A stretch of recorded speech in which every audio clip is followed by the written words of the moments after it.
Welcome, graduates. As Dean and Vice Provost for Graduate Education, I offer the graduates earning the master's degree a high honor, a special expression of congratulations. To the doctoral recipients, I commend you for earning our highest honor. In talking with graduates over the years, I have enjoyed listening to them describe how they explain to their families and friends the graduate process. The case for graduate education is in many ways like these family discussions. It is a conversation that starts with many technical terms or disciplinary jargon, and then the discussion slowly turns to simple language, that of discovery. I am sure many of you have been asked, what is graduate school and why is it important? I hope each of you can now make the case for graduate education. Your journey to this point is best described as sponsored mobility. You have benefited from the investment of family and friends. I thank them on behalf of the graduate school. You have benefited from the investment of faculty members. I thank all my faculty and staff colleagues that make it possible for Washington University to engage in graduate education. I firmly believe graduate education plays at least two significant roles that impact society. One role of graduate education is to develop a talent pool able to support and to lead the discovery process. Within and across disciplines and professional schools that focuses on the most pressing problems. A second role is more custodial, yet equally important.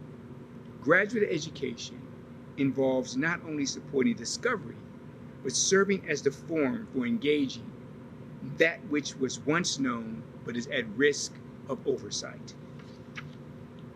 All of the graduates listening today to my remarks represent the very best of the discovery process. Today's recognition represents our faith in you. It is our community's acknowledgement of the expectation that you will press forward and contribute in unique ways to society. My talk today is titled Disrupted Graduate Education and the Democratic Project. To disrupt means to upset or to interrupt. At first pass, we may view disruption as a negative disturbance. Think this pandemic.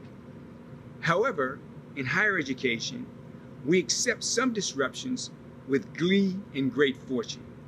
Imagine a large gift to support cancer research or studies related to vaccine development. These types of gifts provide an opportunity to interrupt old plans or to expand in ways not envisioned prior to it. And the research might disrupt a horrible disease. One of the first gifts endowing a professorship was awarded to advance the theological mission of Cambridge University. The Lady Margaret Chair awarded to John Fisher represented one of the many important roles that he held, including Bishop of Rochester, England, Chancellor of Cambridge University, and advisor to King Henry VIII. Well chronicled, the King's history with women and with divorce presented as a major ethical breach and moral failure. John Fisher, the Lady Margaret Professor, took a public stand against the King's efforts to declare his marriage to Queen Catherine null and void. His public position, based on canon, principle, ethics, and moral conviction, cost the first holder of the Lady Margaret Professorship at Cambridge his life. Beheaded for an ethical proclamation, I offer this tale to make 3 points. Point 1, the compact between universities and the public calls for higher education to serve as a foundational support for vocational preparation. And this compact is long-standing. The Lady Margaret Professorship endowed at Cambridge supported theological training for clergy. Here in the United States, the founding of Harvard in 1636, William and Mary in 1693, Yale in 1701, Princeton in 1746, and Dartmouth were linked to the preparation of ministers and Christian missionaries.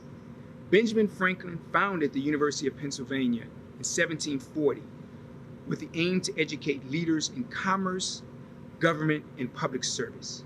The Moral Acts of 1862 and 1890 supported the creation of land-grant universities for the purposes of, and I quote, without excluding other scientific and classical studies, and including military tactics, to teach such branches of learning as are related to agriculture and the mechanical arts, in such manner as the legislatures of the states may respectively prescribe, in order to promote the liberal and practical education of the industrial classes in the several pursuits and professions in life.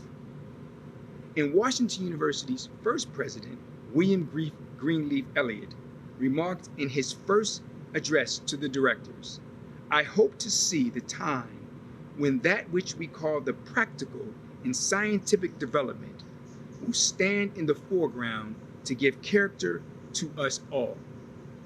He saw the importance of vocation or the practical, while signaling the importance of our dual role. This is the second point. There has been an expectation, a compact, if you will, that higher education and its knowledge producers, faculty members, and those students right now, graduate students, who are pursuing the life of citizen scholars, will engage in original research and, where appropriate, support the application of this knowledge in a fashion succinct and consistent with advancing the public good. Third, the compact to support public education presents as a tension in a society with competing values and where individuals operate with different worldviews. I submit this tension manifests in how we think about knowledge in graduate education and the preparation of the next generation of citizen scholars. Our university motto provides words to encourage if doubt prevails: strength through truth. I share with you something that all of us have been dealing with in the context of this pandemic: a mask. And the mask typically has two roles. One role of the mask is to hide, and sometimes we use masks to hide our identity. But in the context of our pandemic, we use the mask to protect. The dual role of the mask, hiding your identity or protecting, is extremely important right now as you move forward as citizen scholars. My hope is that you will not hide your identity as intellectuals and scholars. And in fact, I implore you, I recommend, I encourage that you use your identity as scholars now to help protect society. We need the very best of you to intervene on what I call the best. Let me explain. The very best of you clearly is you manifesting in the form of strength through truth. But what do I mean by best? Think back to John Fisher. He was not afraid. He decided he was going to protect. We need that from you. But what can you do? Strength through truth. We need your knowledge and discovery applied to some of the most challenging problems. Let's take this pandemic. The best of you intervening on the best. What do I mean by that? B-E-S-T. Today, during this pandemic, we find our society needs the very best of you intervening on biomedical issues. We find that our society needs the very best of you intervening on the environment. We find that our society needs the very best of you intervening on structures that have existed to prohibit and to inhibit, to keep people from being their absolute optimal selves. We need the very best of you to intervene on tradition, because our culture and tradition in the context of a pandemic could lead to death.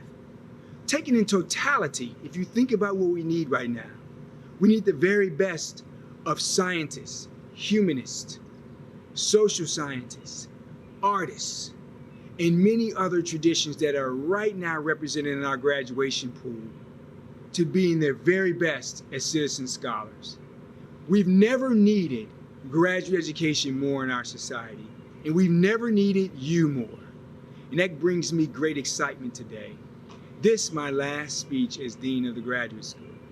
I want to say that while I will no longer be Dean, I'll always be here with you as an alumnus, and I just ask right now one thing from you.